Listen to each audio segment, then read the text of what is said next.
And that was it. It was like climbing Everest. The moment of clarity. Before, you felt insecure, and then the event happens and you feel whole again. I've been looking for that wholeness all my life, whether it's in music or in relationships or in the universe or inside or where is it? These cliffs are about 1,100 feet, and the highest cliffs in Britain.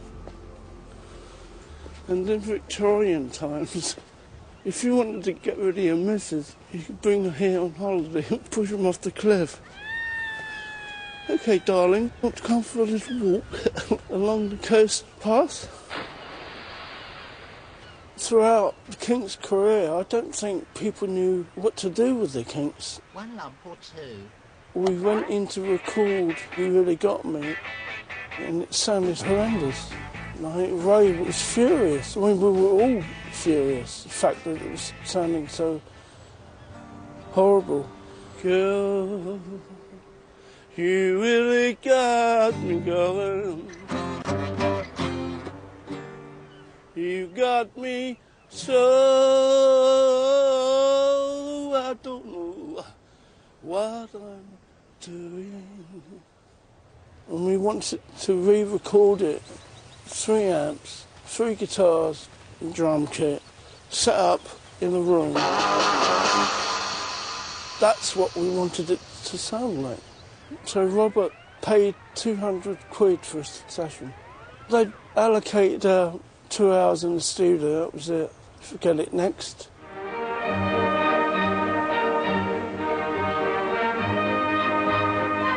Next. The problems I had trying to record my guitar sound. The engineers would say, you can't record that. Noise. If it hadn't been for Robert and Ray being pissed off, it might not have got made. The first time that I heard it on the radio, I was in Greek Street, and I suddenly realised this is something really special. I think we lucked out a bit, timing-wise. I think it was just the perfect time for music to turn a different corner. And it really got me, it was very sexual sound.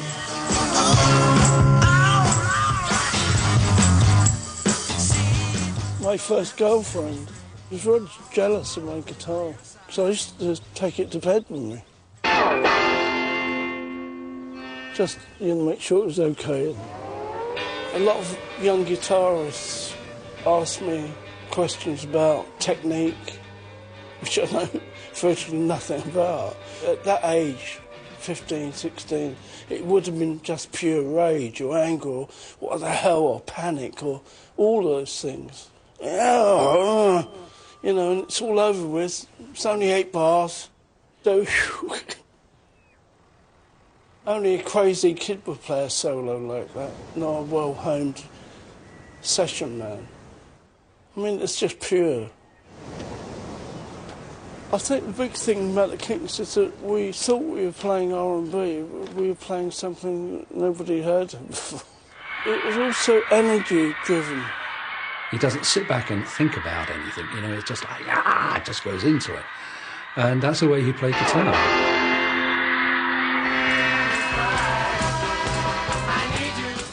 It's wonderful to get that sort of acclaim and attention, but there was an awful lot of jealousy towards the Kinks, or to me and Ray, like 2 scruffy kids. How dare they write music? How dare they have success? Ladies and gentlemen, at this point in the programme, my pleasure to present the awards to the Kinks for the runner-up position in the Best New Group section. Funnily enough, the Rolling Stones won the Best Newcomer Award 2 years running. For some reason, they just did not want to give it to the Kinks. It was always a thing in the background that the Kinks didn't deserve it. Guitarists can't string 5 chords together. They were never in the club. We were outsiders because of a lot of things. That we wouldn't play the game. You can join this club, but there's rules, and we never did that. I thought that red hunting jackets were a bit of a silly idea at first, until I put one on. I thought, hey, cool. It didn't feel like a uniform, it felt like a statement, or, wow, makes me feel good. Maybe it ain't such a bad idea. Robert was wonderful at that, really. And Gradwell, because they came from sort of background and really would go riding in Hyde Park.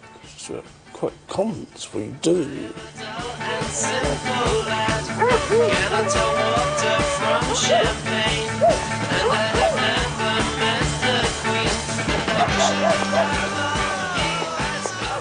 '60s girls often had long hair with a part in the middle like that. And I used to copy my girlfriends.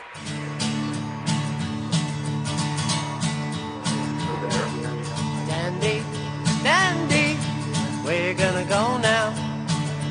Who you gonna run to?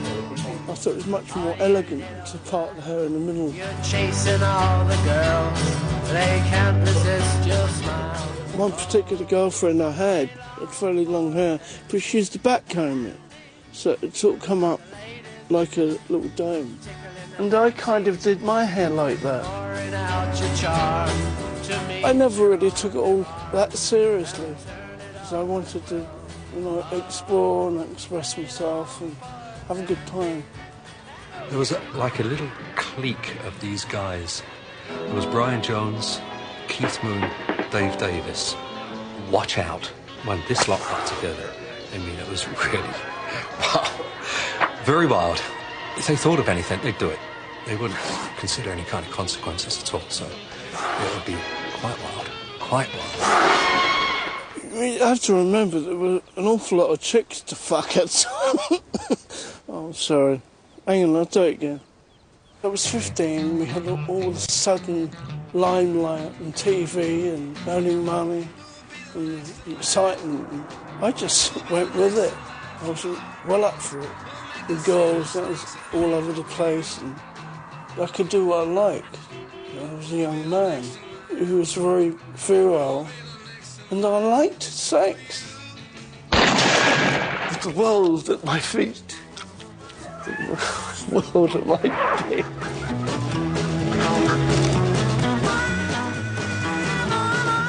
I had a close relationship with a guy called Michael Aldridge, who was one of the compares or ready to go. Me and Michael had a really great time, because he had a wonderful sense of humour, and he looked a bit like a young Dirk Bogarde. So I thought he looked really cool, and he thought I looked really cool. So we became, close friends. But I found after a while, Michael was taking our relationship quite seriously. And that's when I saw the other side of it. And I thought, shit, I can't take advantage of his feelings like this. I can't tell him I'm just exploring and having a bit of fun. It was like a soap opera, drama or something. It's like, I'd come home, I'd be out all day shopping. I'd been in about 10 pubs, I'd come home at midnight, out my brains, drunk. And Michael Aldridge would be there with his apron. Like he's being like housekeeper, housewife. And the guy, loved me, and he said to him, David, I can't swear without laughing. David, your beans on toast are in the oven, and they're burnt. And that's it. And I had to console him in the garden for like an hour, and I thought, what the hell am I getting into? I can't, what am I doing?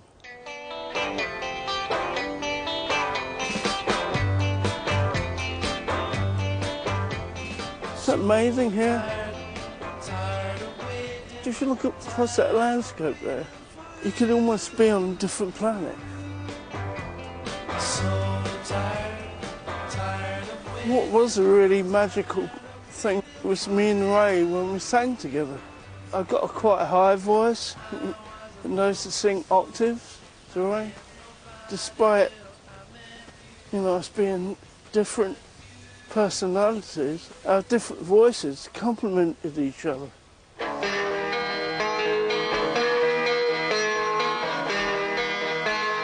One of my favourite Kinks songs was See My Friends. The droney sound that we achieved from a really cheap old guitar that was detuned, and it created this hypnotic drone, and it sounded very Eastern and sitar-like, and can kind of put you into a meditative state.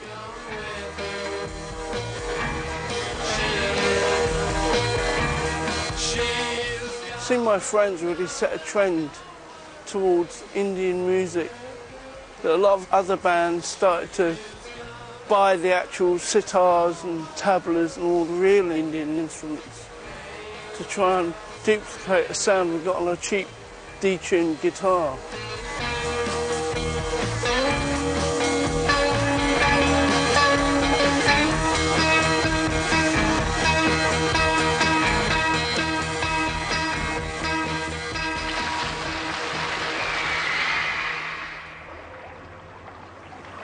Sound and light is all energy, and the vibrations just vibrate in different frequencies. I've always loved being beside water. Running water is very cleansing to your thoughts and your mind.